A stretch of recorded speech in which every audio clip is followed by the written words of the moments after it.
Welkom by ons bespreking oor die toekoms van demokratiese regering. Hierdie onderwerp is van kritieke belang terwyl ons deur ontwikkelende politieke, sosiale en tegnologiese landskappe navigeer. Tegnologiese vooruitgang soos digitalisering, sosiale media en KI transformeer demokratiese prosesse. Dit bring egter ook uitdagings soos waninligting, privaatheidskwessies en kiberbedreigings. Globalisering en interkonneksie hervorm globale regering. Die aanspreek van transnasionale kwessies soos klimaatsverandering, migrasie en pandemies deur demokratiese meganismes word toenemend kompleks.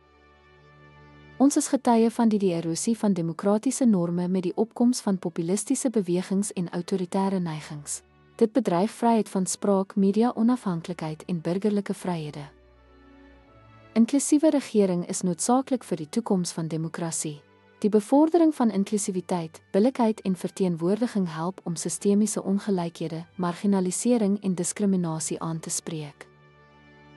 Pogings om inklusiewe regering te verseker is van kardinale belang om demokratiese integriteit te handhaaf. Dit sluit in die aanspreek van die behoeftes van gemarginaliseerde gemeenskappe en die versekering van billike verteenwoordiging. Die toekoms van demokratiese regering sal gevorm word deur hoe ons tegnologiese vooruitgang, globalisering en die erosie van demokratiese norme hanteer. Inklusiewe regering bly 'n sleutelprioriteit. Dankie dat u aan hierdie bespreking oor die toekoms van demokratiese regering deelneem.